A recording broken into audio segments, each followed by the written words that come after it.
Hi, this is Erin from Blossy Bee. Welcome to my channel. So, the plan for the video today is to create some beautiful sparkling Christmas ornaments and jewellery. And to do that, I'm going to be using a twist on the traditional Christmas colour palette, where, in my world, orange is the new red. And this is part of the Christmas in July collaboration with Mini Scenes GB and Crafty YouTubers United.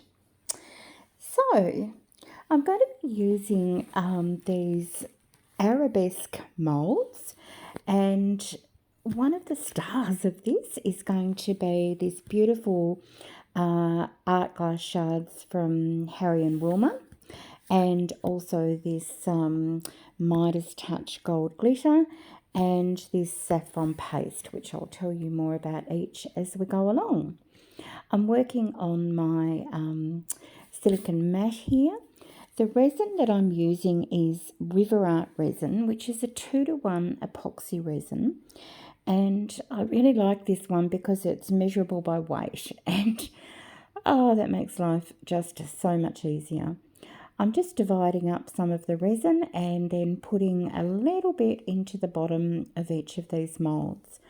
These molds came as a set of 4, and I've just cut off 2. And the link to these and everything else that I'm using that I can help you with, I've included in the description box. So here I'm going to go ahead and pop in some of the Just Resin Midas Touch Gold Glitter Dust. And this is just the most beautiful, soft, pearlescent dust. It's very lush and it has a gorgeous sparkling sheen. And you don't really need a lot if you're going to just be adding that beautiful shimmer. So then I'm going to take this gorgeous art glass shards. These are from a company called Harry and Wilma in Australia, and they're gold.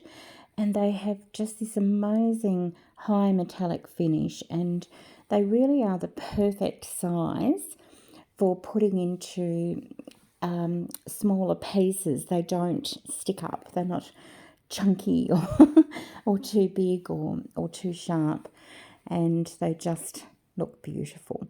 So I've just made quite a thick mixture here with the resin and the art glass and the beautiful Midas Touch glitter. And then I'm going to just very carefully start placing some around the edge of the mould here. Just the idea, this is going to be the back of the ornaments, and just in case they spin around on the tree, I just want them to have a really beautiful glossy gold sparkling finish to them. And by doing it this way, I make sure that there's a lovely glossy colour covering of the epoxy resin on the bottom, and then I'm just also ensuring that I've got that beautiful, I'm really doubling up on the glitter, aren't I? With these gold art glass shards and the glitter dust. So, needless to say, these are going to be super sparkly.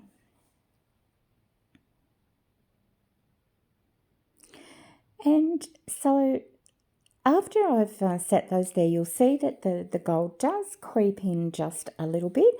So if you wanted to keep it more precise, I would highly recommend that you just let your resin sit for a little bit longer. This River Art resin is designed that if the weather, the temperature is below 25 degrees Celsius, you really need to give it a bit of help to get that exothermic reaction started.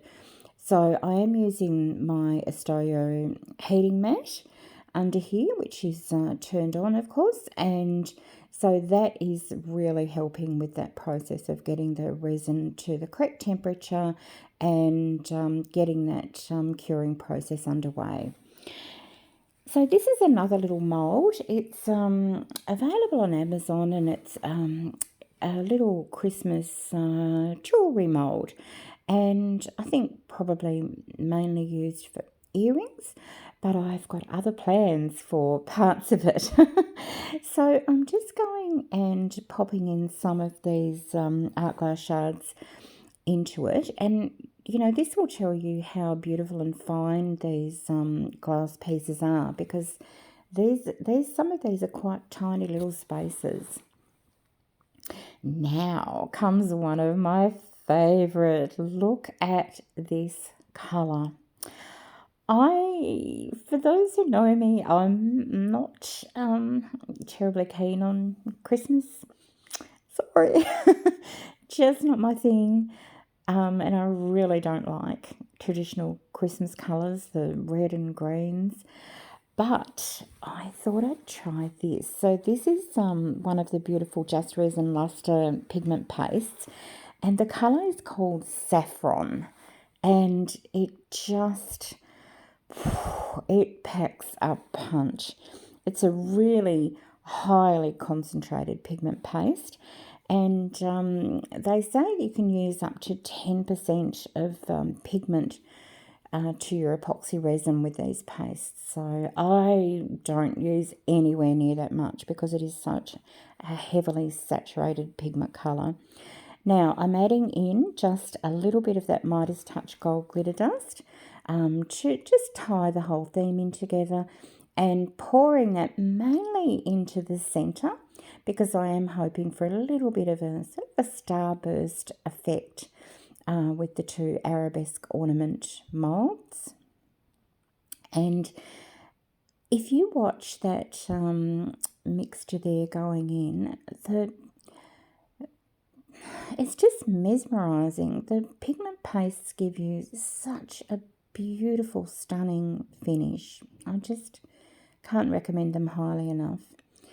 So now I'm going to go in and drizzle this beautiful saffron colour over the gold shards that I've already got in the little moulds here. So I'm building up what I'm hoping is going to be a sort of a cohesive collection of ornaments and jewellery.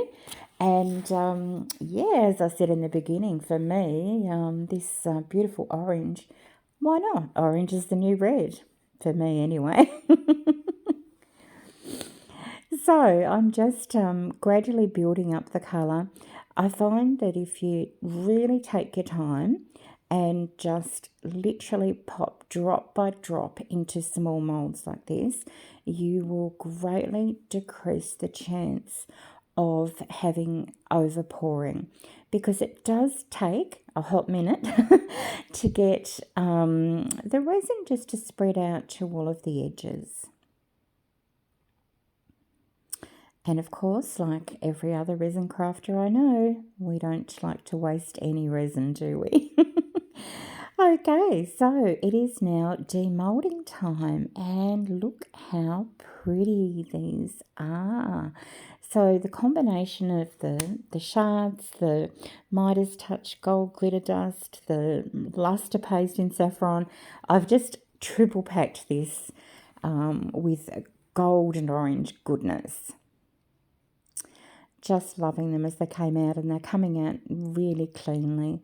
I do try very hard to work in a way that everything comes out quite crisply and cleanly. It saves so much on cleaning up afterwards if you work that way.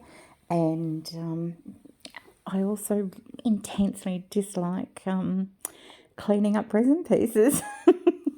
Sanding, not my cup of tea. Okay, so these snowflakes are going to become part of the ornaments, believe it or not. So I was very happy to see those. Just the tiniest little bit of resin I just had to pinch off with my fingers there. And then the two trees, I've got other plans for those. We're going to add even more gorgeous orangey gold and glitter to them. Can you believe it? And the two ornaments just sitting there in those beautiful arabesque shapes, these moulds are so lovely and easy to do mould. It's a very chunky, thick mould, so you get quite a substantial piece, and the shimmer and the shine is just ridiculous. It doesn't really do it justice on camera. I wish you could see in real life. But on one side we have that packed, beautiful gold, and on the other we have that rich saffron, sparkling orange background. So I'm very, very happy with these. And they've just come out perfectly. There's no sanding needed, nothing. They're just lovely. Okay, so next step, I'm going to go ahead and give a little bit of something to these snowflakes, zhuzh them up a little bit. And to do that, I'm going to be using some, they were actually originally self-adhesive, but I have gone ahead and taken the adhesive off the back of all of them. They're like little rhinestones, and I'm using my trusty E6000 glue to do this. So I'm just going to place a little dab on the back of each of these little stars, and the idea is that we're just layering these ornaments up. So you're going to have the ornament as the base, and then we've got that beautiful snowflake, and now I'm just popping these lovely little stars onto each of the points. And look, the shine and the dazzle is real. I don't know if anyone ever remembers bedazzling, but that's how I feel. I'm bedazzling a snowflake. I've sped this part up, and it's a little bit fiddly, but I always really enjoy adding extra embellishments to my work. They might not seem that important in the overall end effect, but I know they're there and I love doing it. They're just getting prettier by the minute. And of course, I saved the larger ones. So I've got little ones all around the edge of the snowflakes, and then we've got larger ones in the middle. What would we do without toothpicks? They're so handy when you're crafting. Just a tip with the E6000 glue as well. I try and keep the nozzle of my tube really spotlessly clean. I always wipe it after use, and even before I use it as well, just to check up. So as I was looking at these earlier, I decided that they were a little bit too translucent for what I wanted. That first one I did actually do this off camera. I was just showing you the effect. I'm using one of my beautiful Posca markers, paint pens, and I gave it a nice squish. So I've got this juicy, gorgeous orange paint that's just going all over the back. And the idea is that that just gives this a little bit more oomph and brightens them up a bit from the back and makes them a little bit more opaque as well, which is what I really needed. And the Posca pens sit really beautifully onto resin, and they dry quite quickly as well. Posca pens would have to be one of my favourite crafting tools ever, and I'm so proud of my Posca pen collection. It's very, very precious to me. I just like looking at all of the colours in a row. This is just one of the, what size did I use here? I think this is one of the 3 millimetre nibs here.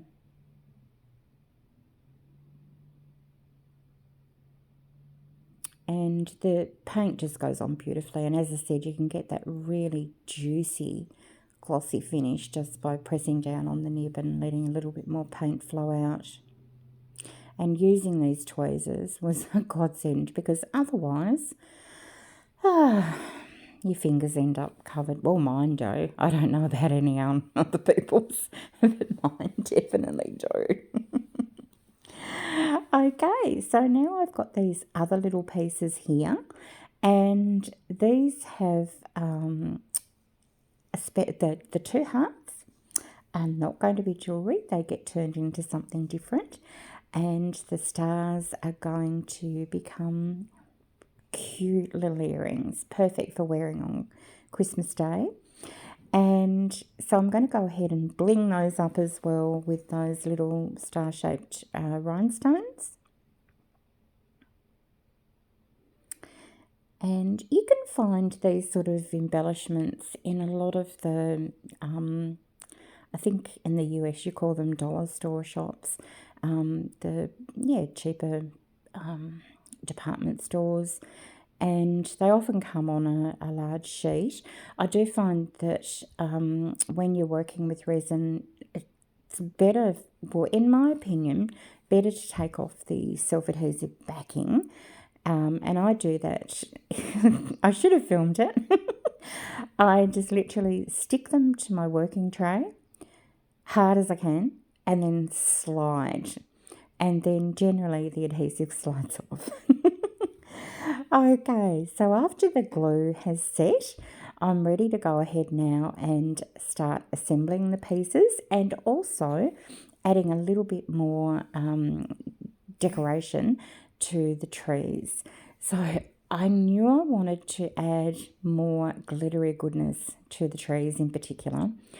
So I went and rattled through one of my many glitter boxes, and I had all these ones here to choose from.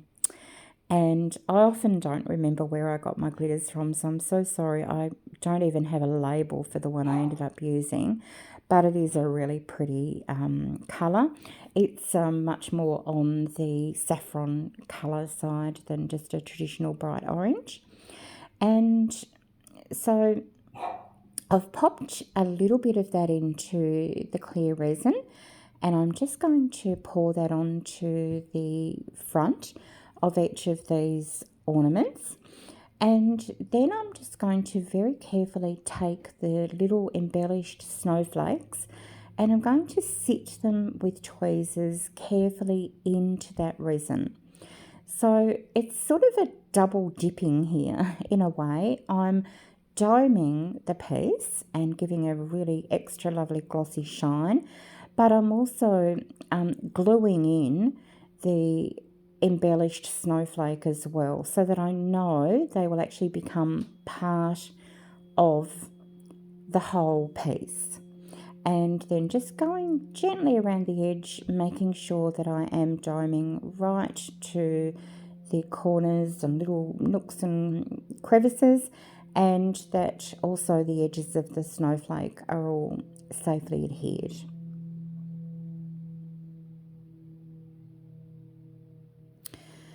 And now it's time for me to start blinging up my beautiful little Christmas trees. So I take some of this other glitter here and I decided to just use some tweezers and take a little pinch at a time and drop the glitter in as is into some of those little shapes. I think they're meant to be like, a string of Christmas lights around the tree. And so I'm popping those in there, and they are... actually should do this more often, I think, because when you pop this the resin on top, you're really encapsulating that glitter. It can't go anywhere, and it just gives a little bit of a different effect. So, as I said, we are adding lots of bling to these pieces from the ground up. They are bling, bling, bling all the way. Okay, unfortunately, after these cured, I did not video the assembling part, but here are all the pieces in the end. So there are the little heart pieces. So I've used those to make a decorative top to the ornaments, and I've just threaded some gold chain through, and they look sensational. One of the little Christmas trees I have added to a charm cord, and that can be then, popped on a mobile phone, a wallet or something. And then these are the little star earrings. And then the other Christmas tree I turned into a pendant. They look amazing. Thank you so much for watching. I really encourage you to go ahead and check out the rest of the videos in this collaboration. The links are in my description box. The other crafty YouTubers that are all adding videos to this are wonderful. I can't wait to see what everybody has done.